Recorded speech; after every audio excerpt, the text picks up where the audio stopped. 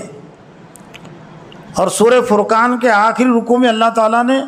اپنے بندوں کی چند صفات بیان، عباد الرحمن الذین یمشون علی الارض ہونا، یہ سورہ فرقان کے آخری رکوع میں اللہ نے اپنے بندوں کی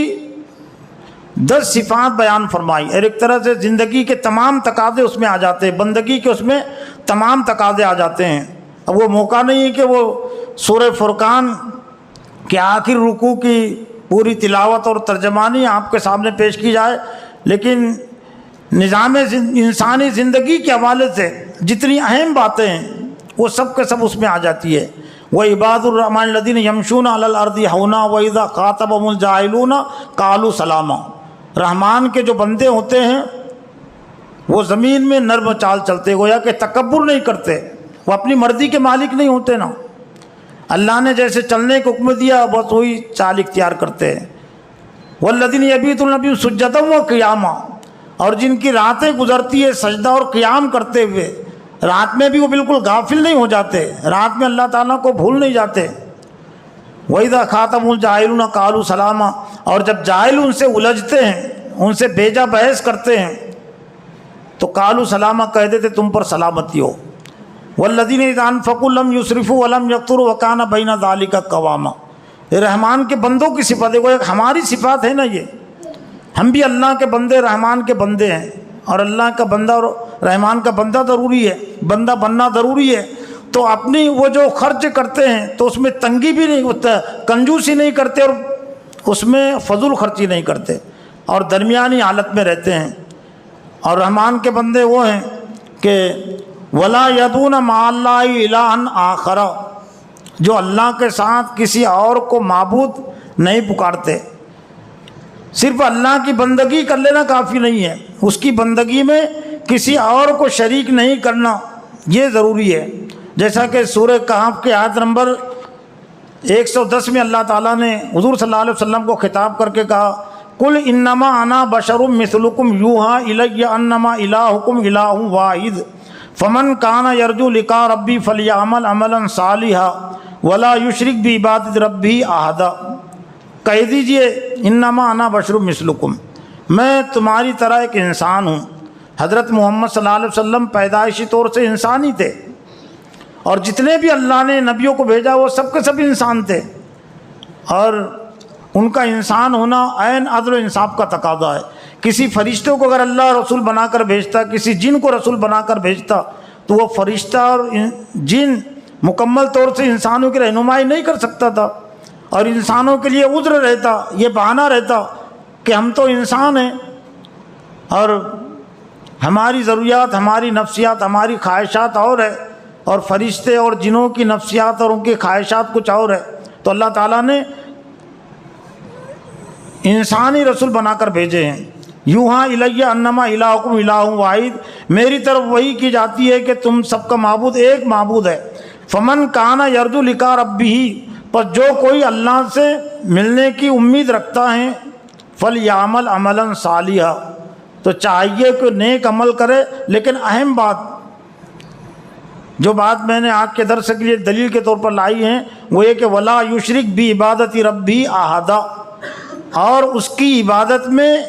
اور اپنے رب کی عبادت میں کسی اور کو شریک نہ قرار دے۔ یعنی صرف رب کی عبادت کافی نہیں ہے، ولا یشرک بعبادۃ ربہ احدا، اپنے رب کی عبادت میں کسی اور کو شریک نہ قرار دے۔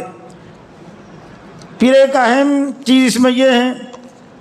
کہ ایک عربی میں ایک لفظ آتا ہے، اللہ کا تقاضا اور مطالبہ یہی ہے، اور ہم نے یہی عہد و پیمان کیا عبدیت کا، عبد ہونے کا، لیکن ایک عربی میں عابد کا لفظ بھی آتا ہے، اور عابد کی جمع آتی ہے عابدون۔ لیکن عابد کا جو مفہوم مطلب ہے بہت محدود ہے، مخصوص حالت میں ایک انسان عابد ہوتا ہے۔ جیسا میں نے کہا کہ نماز کی حالت میں، روزے کی حالت میں، حج کی حالت میں، ذکر و اذکار کی حالت میں جو ہوتا ہے تو آپ اس کو عابد کہتے ہیں، عابد کہہ سکتے ہیں۔ لیکن عابد کا مقام و مرتبہ بہت چھوٹا ہے عبد کے مقابلے میں، عبد کا مقام مرتبہ بہت بڑا ہوا ہے۔ ایک حدیث کے ذریعے سے بھی اس فرق کی وضاحت ہوتی ہے، وَلَفَقِهٌ وَاحِدٌ أَشَدُّ عَلَى الشَّيْطَانِ مِنْ أَلْفِ عَابِدٍ، دین کا ایک فقیہ شیطان پر 1000 عابدوں سے زیادہ بھاری ہے۔ یعنی ایسا شخص جو عبادت کر رہا ہے لیکن دین کی سمجھ اس کو حاصل نہیں ہے، یعنی پوری زندگی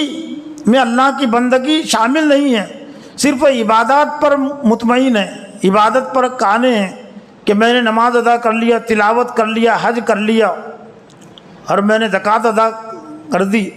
اگر کوئی اتنا ہی اگر عابد ہے تو حضور صلی اللہ علیہ وسلم نے فرمایا کہ وَلَفَقِهٌ وَاحِدٌ أَشَدُّ عَلَى الشَّيْطَانِ مِنَ أَلْفِ الدِّينِ، دین کا ایک فقیہ یہ عالم سے بھی آگے کی چیز ہے، غور و فکر رکھنے والا، سمجھ بوجھ رکھنے والا۔ اس لیے جو 4 ائمہ ہیں تو ان کو علماء نہیں کہتے، حالانکہ عالم ہیں وہ بھی، لیکن امام ابو حنیفہ، امام شافعی، امام مالک، امام احمد بن حنبل کو عام طور سے فقیہ کہتے ہیں، یعنی فقیہ بہت اعلیٰ درجے کی سمجھ جن کو ہوتی ہے۔ اور حضور صلی اللہ علیہ وسلم نے فرمایا کہ مَن یُرِیدِ اللَّهُ بِهِ خَیْرًا یُفَقِّهُ فِی الدِّین، اللہ تعالیٰ جس کے ساتھ بھلائی کا ارادہ کرتا ہے اس کو صرف وہ دین کا علم نہیں دیتا، یُفَقِّهُ فِی الدِّین، دین میں سمجھ بوجھ اس کو عطا کرتا ہے۔ اعلیٰ درجے کی چیز ہے، اور ہماری جو بعثت کا مقصد ہے یا تعلیم و تربیت کا جو مقصد ہے لیتفقہوا فی الدین ہی ہے، جیسا کہ سورہ توبہ کی آیت نمبر اللہ تعالیٰ نے 122 میں فرمایا کہ وما کان المؤمنون لینفروا کافہ، تمام ایمان والوں کے لیے تو مناسب بھی نہیں، ممکن بھی نہیں کہ سب کے سب وہ دین میں سمجھ بوجھ کے لیے نکل کھڑے ہو، لیکن اللہ نے ایک طرح سے اس پر ناراضی کا اظہار کیا، اور تنبیہ کے طور پر یہ بات ارشاد فرمائی کہ فلولا نفر من کل فرقۃ منهم طائفۃ لیتفقہوا فی الدین ولینذروا قومهم اذا رجعوا الیہم لعلہم یحذرون۔ ایسا کیوں نہیں ہوا؟ یعنی گویا کہ ایسا ضرور ہونا چاہیے لیتفقہوا فی الدین، کہ ایک جماعت ایک گروہ نکلتا دین میں سمجھ بوجھ حاصل کرنے کے لیے، لیکن کیا الفاظ ہے؟ لیتفقہوا فی الدین ولینذروا قومهم، اور واپس آنے کے بعد اپنی قوم کو وہ ڈرائے، لعلہم یحذرون، تاکہ وہ بھی ڈریں۔ حضرت موسیٰ علیہ السلام کو اللہ تعالیٰ نے جب نبوت عطا کی تو آپ نے جو دعا کی تھی ان میں سے دعا کے الفاظ یہ بھی ہے، رب اشرح لی صدری ویسر لی امری واحلل عقدۃ من لسانی یفقہوا قولی، اے اللہ تعالیٰ تو میرے لیے میرے سینے کو کھول دے اس کام کے لیے، اور یہ کام کی مشکلات اور پریشانیوں کو آسان کر دے، اور میری زبان کی گرہ کو کھول دے، لیفقہوا قولی، لیکن الفاظ کیا ہے؟ تاکہ لوگ میری بات کو سمجھے۔ تو ایک فقیر شیطان پر ہزار عابدوں سے بھاری ہے، جو بات کہی گئی اس معنی میں کہی گئی کہ جو صرف عبادات پر مطمئن ہو جاتے ہیں، عبادات کی ادائیگی پر، تو شیطان کے لیے ہزار عابدوں کو بہکا دینا آسان ہے، ہزار عابد اس کے جال میں آ سکتے، اس کے بہکاؤ میں آ سکتے ہیں، لیکن ایک فقیر کو بہکانا شیطان کے لیے بہت مشکل ہے۔ لیکن افسوس کے ساتھ کہنا پڑتا ہے کہ آج مسلم معاشرے میں اگر کچھ تحریک چل بھی رہی ہے تو وہ صرف عابد بنانے کی تحریک چل رہی ہے، کہ لوگ عابد بنیں، لوگ عبادت کرنے والے بنیں، صرف نماز پڑھنے والے، روزہ رکھنے والے، زکوٰۃ کرنے والے بنیں۔ تحریک اس بات کی چلنی چاہیے، اور تمام انبیاء نے اس بات کی تحریک چلائی کہ زندگی کے تمام معاملات میں تمام مسلمان اللہ کے بندے بنیں، وہ عبد بنیں۔ عبد عابد سے آگے کی چیز ہے، بڑی چیز ہے زندگی کے تمام معاملات میں، تجارت میں، سیاست میں، جتنے معاملات ہو سکتے ہیں وہ ان میں وہ عابد بنے۔ اور ایک دوسری حدیث سے بھی عبد کی اہمیت واضح ہوتی ہے، اور یہ عابد جسے کہتے زندگی کے کچھ معاملات میں جو اللہ کی عبادت کرتے ہیں تو ان کی کمتری بھی واضح ہوتی ہے۔ وہ طویل حدیث ہے، لیکن میں حدیث کا آخری حصہ آپ کے سامنے پیش کر رہا ہوں۔ وہ جو طویل حدیث ہے اس حدیث میں سخاوت کی اہمیت اور فضیلت ہے، کہ السخی قریب من اللہ، سخی جو تو اللہ کے قریب ہے، لوگوں کے قریب ہے، جنت کے قریب ہے اور دوزخ سے دور ہے، اور بخیل وہ اللہ سے دور ہے، لوگوں سے دور ہے، جنت سے دور ہے اور جہنم سے قریب ہے۔ اور پھر آخر میں وہ حدیث کے آخری کلمات ہیں وَلَجَاهِلُ سَخِيٌّ أَحَبُّ إِلَى اللَّهِ مِنْ عَابِدِ بَخِيلٍ، وَلَجَاهِلُ سَخِيٌّ، جاہل سخی اللہ کے نزدیک بخیل عابد سے زیادہ محبوب ہے، پسندیدہ ہے۔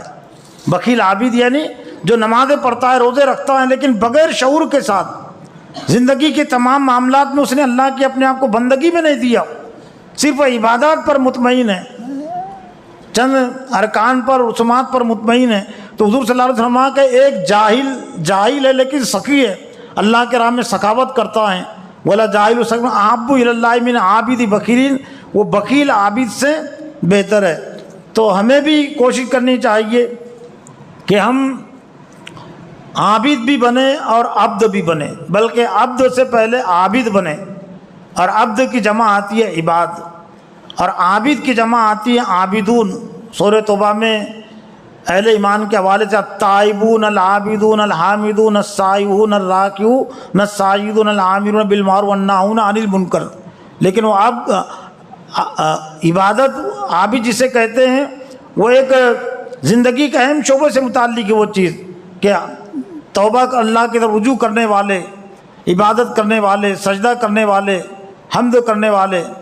والحافظون لحدود اللہ، اور اللہ کے حدود کی حفاظت کرنے والے۔ تو دینی اور ایمانی لحاظ سے اور عربی کے لحاظ سے عبد جس کو کہتے ہیں غلام، وہ زندگی کے تمام معاملات سے غلامی کی دعوت اور بات ہے۔ تو ہم زندگی کے تمام معاملات میں اللہ کی اطاعت و فرما برداری کے راستے پر رہے اور اس کی نافرمانی سے ہم اپنے آپ کو بچائے اور دوسروں کو بچانے کی کوشش کرے۔ وآخر دعوانا ان الحمد للہ رب العالمین۔ ربنا تقبل منا انک انت السمیع العلیم وتب علینا انک انت التواب الرحیم برحمتک یا